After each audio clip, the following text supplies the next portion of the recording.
Hey, what's up, everybody? It's Professional Life Sports. I don't have any NBA news really to report today. Today's been kind of quiet, just like the last week or so. But I did want to talk about something because it's something that I've actually told you guys about before, but another kind of indication that what I think is actually true. So, I'm a big fan of the NBA. I also do like to watch the NFL. I would consider myself a fan of the NFL.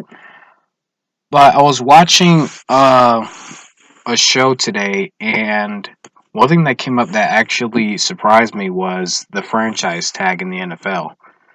And the franchise tag is it's where an organization can use a 1 year deal, which is let's say your wide receiver. So the top wide receivers make about what 15 million, right? So you can franchise one receiver on your team for $15 million for that 1 year, and then that actually helps you extend the period so you guys can negotiate a long term deal.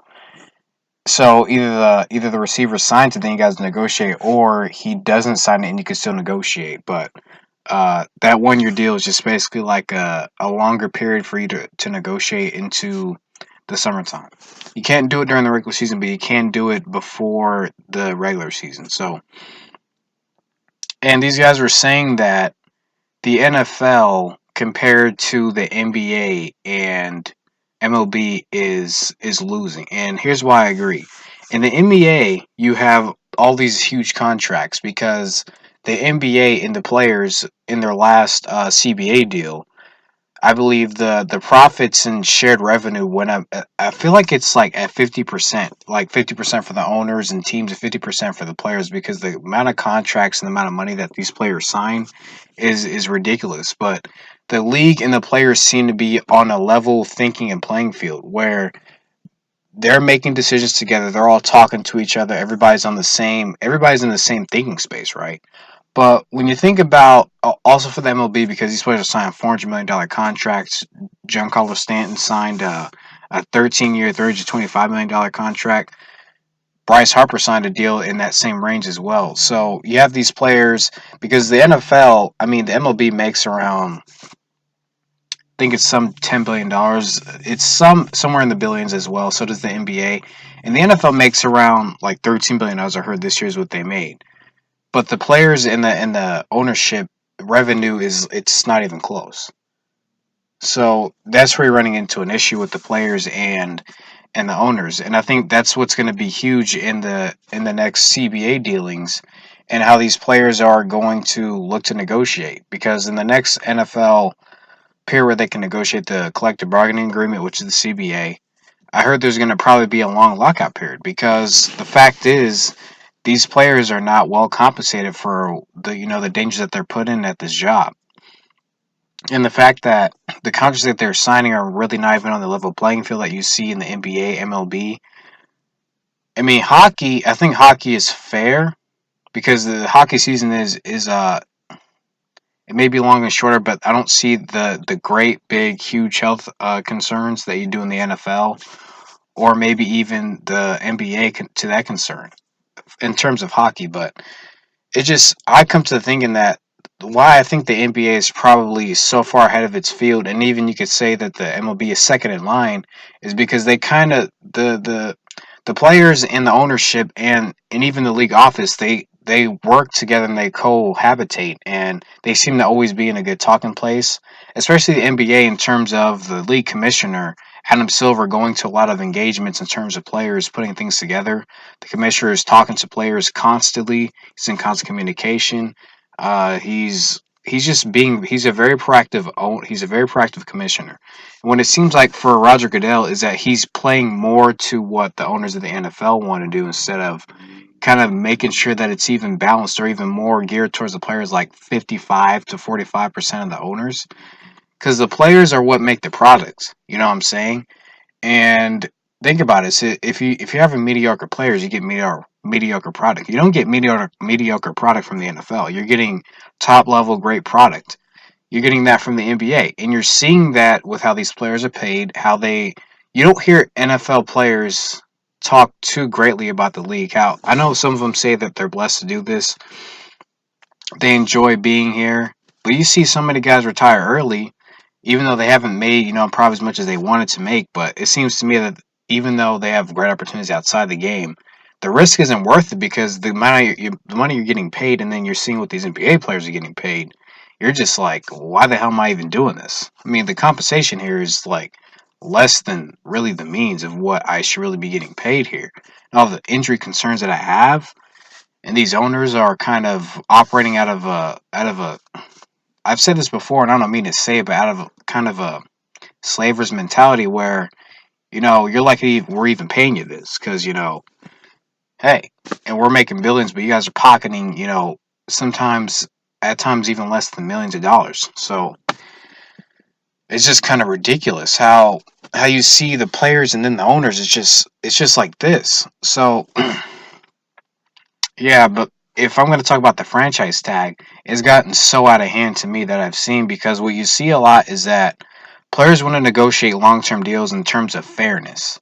And there are times when it does get done, but it seems to me teams will use multiple years in terms of franchise tags, especially for a running back if he's a great running back, where they franchise tag you for maybe 2, 3 years, which I'll give you a great example. Le'Veon Bell, who played for the Pittsburgh Steelers, was franchise tagged twice. He was trying to sign a long-term deal and trying to get as much guarantee money as he possibly could, because what they like to do to the running backs in the NFL, because they have a shorter shelf life in terms of they get used a lot in college, and then you get to the NFL. You basically have 5 or 6 good years until you're considered old at 28, 29 years old, which to me is blasphemous because to me you can use an NFL running back or multiple at the same time, even though you should have one back, maybe a good backup. So the way they play these little economic games in terms of positions in the NFL is also terrible, and I think that's why players are also gonna have a longer term lockout period.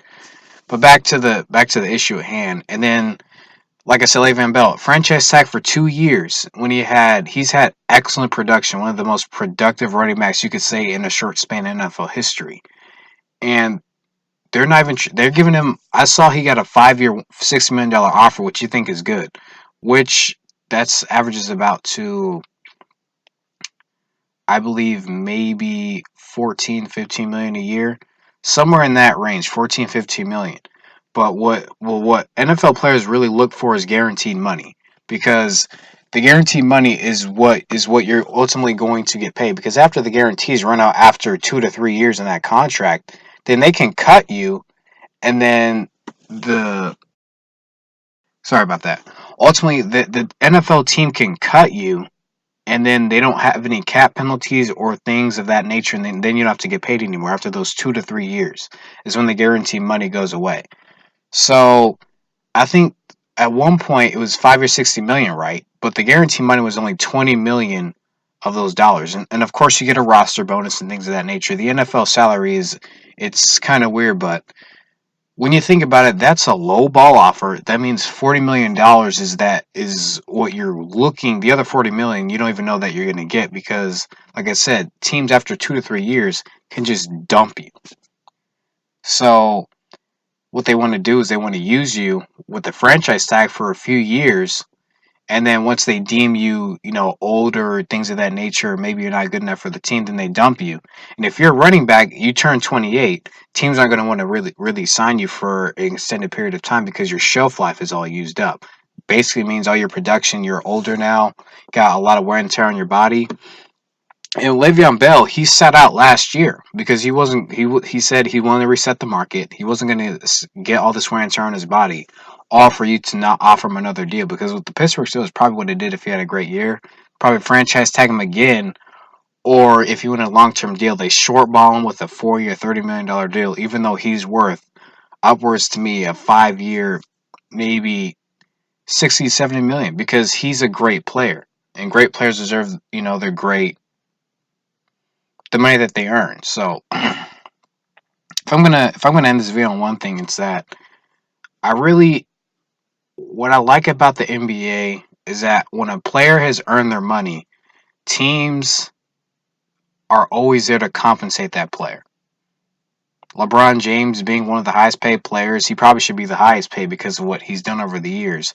But I understand that because the salary cap increases and the timing of your deals is also important in the NBA too. But he's still one of the top paid players in the NBA. Steph Curry, one of the top paid players. Russell Westbrook, iffy, still a top paid player. James Harden, top paid. And of course, the salary cap is only going to go up. Deals are going to expand. Things are going to happen.